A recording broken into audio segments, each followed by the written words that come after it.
Halo teman-teman, perkenalkan nama saya Willy Baldus Goo dengan NIM 2024110022, mahasiswa Universitas Flores, Program Studi Ilmu Hukum, Fakultas Hukum dan Sosial Humaniora. Di sini saya akan membuat video proyek mata kuliah Hukum Otonomi Daerah yang diampu oleh Bapak dosen Agustinus F. Pascalino Dadi, S.Phil M. Hum, tentang analisis masalah perspektif teori dan materi hukum otonomi daerah. Pada kesempatan ini saya akan menjelaskan secara singkat hukum otonomi daerah dengan topik tentang pemerintahan desa dan masalah yang sering terjadi dalam pelaksanaan pemerintahan desa. Dengan dasar hukumnya Undang-Undang Nomor 23 Tahun 2014 tentang Pemerintahan Desa dan Undang-Undang Nomor 1 Tahun 2022 tentang hubungan keuangan antara pemerintah pusat dan pemerintahan daerah.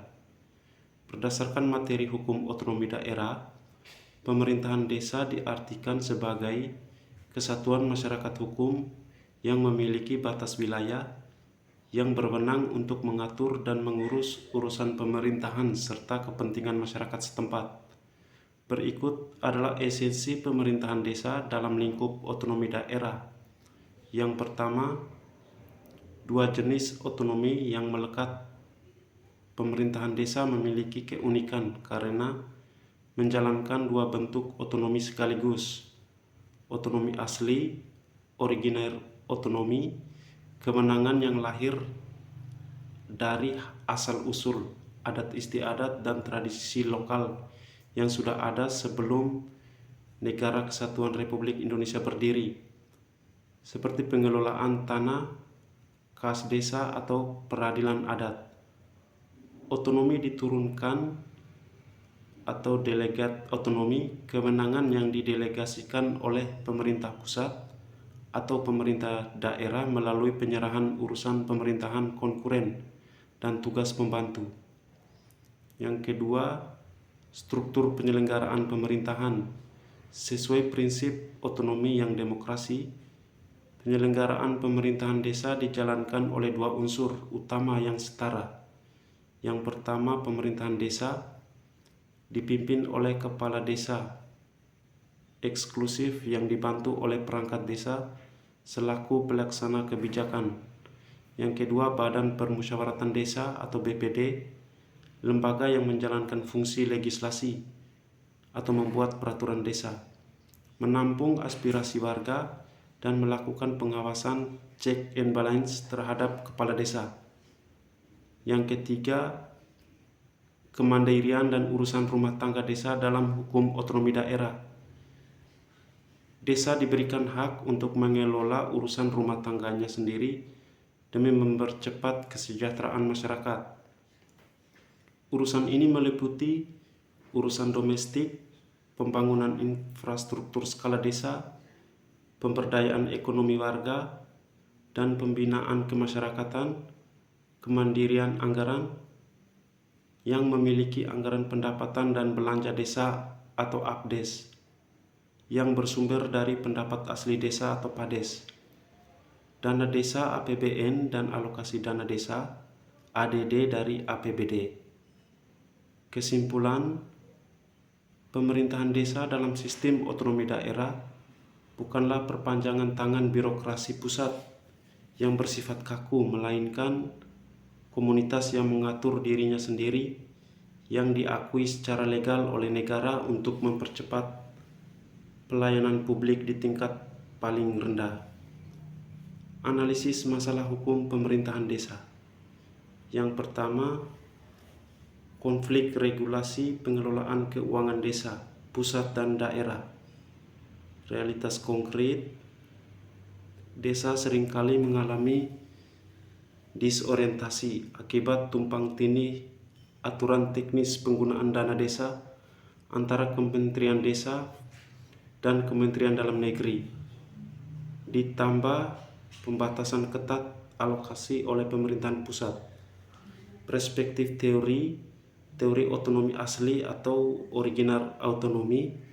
Teori ini memandang bahwa desa memiliki hak asal-usul dan otonomi yang melekat sejak sebelum negara ini berdiri. Intervensi pusat yang terlalu rigid melalui standarisasi baku dianggap mereduksi hakikat otonomi asli tersebut menjadi sekedar otonomi administratif yang dikendalikan.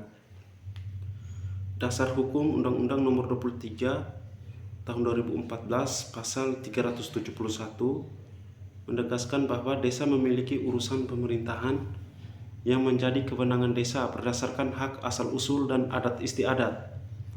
Undang-Undang Nomor 1 Tahun 2022 Pengaturan mengenai transfer ke daerah, khususnya dana desa, Pasal 131 yang mengarahkan pembagian keuangan demi penyelarasan kebijakan fiskal nasional, namun kerap membatasi fleksibilitas ruang fiskal desa dalam mengeksekusi otonominya. Yang kedua, sengketa batas wilayah desa akibat pemekaran daerah. Realitas konkret, banyak desa di daerah pemekaran terlibat sengketa batas wilayah yang berlarut-larut karena ketidakjelasan peta batas administratif yang berujung pada perebutan sumber daya alam atau hak pengelolaan pasar desa. Perspektif teori residu. Menurut teori ini, rumah tangga daerah atau desa hanya mengurus hal-hal yang tidak diurus oleh instansi yang lebih tinggi. Dalam kasus batas wilayah, penyelesaian tidak bisa diarahkan mutlak pada otonomi desa, melainkan harus diselesaikan melalui kewenangan atributif dari pemerintahan di atasnya demi ketertiban umum.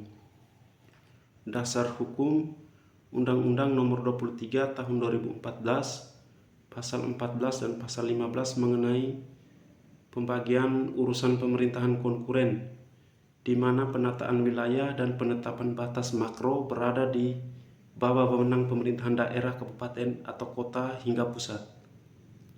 Yang ketiga, rendahnya pendapatan asli desa dan ketergantungan fiskal.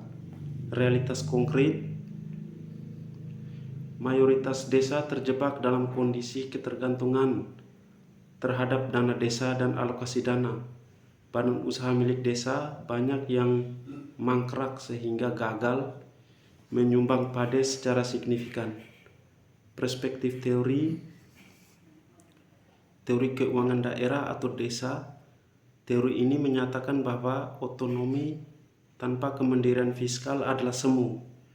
Kemandirian desa diukur dari sejauh mana lokalitas membiayai kebutuhan urusannya sendiri melalui optimalisasi aset daerah atau desa tanpa terus mengandalkan bantuan transfer. Dasar Hukum Undang-Undang Nomor 1 Tahun 2022 mengatur restrukturisasi perpajakan dan sinergi pendanaan. Pasal 104-106 Undang-Undang ini mendorong modernisasi pengelolaan keuangan daerah yang berimplikasi pada bagaimana kabupaten mengalokasikan bagi hasil pajak dan retribusi daerah kepada pemerintahan desa guna menstimulus kemandirian ekonomi desa. Yang keempat, lemahnya fungsi pengawasan BPD terhadap kepala desa. Realitas konkret, badan permusyawaratan desa seringkali menjelma menjadi stempel kebijakan kepala desa atau sebaliknya. Terjebak konflik personal yang membuat pemerintahan desa lumpuh akibat tidak berjalannya fungsi checks and balance. Perspektif teori akuntabilitas politik dan demokrasi. Teori ini menekankan bahwa pemerintahan lokal yang demokratis membutuhkan lembaga representatif yang mampu menyuarakan kepentingan publik dan mengontrol eksekutif demi mencegah korupsi kekuasaan. Dasar Hukum Undang-Undang Nomor 23 Tahun 2014 Pasal 209 dan 372 yang mengatur kedudukan BPD sebagai unsur penyelenggara pemerintahan desa yang memiliki fungsi membahas rancangan peraturan desa, menampung aspirasi dan melakukan pengawasan kinerja eksekutif desa, ditambah aturan pengawasan berjenjang oleh camat dan bupati. Sekian dan terima kasih.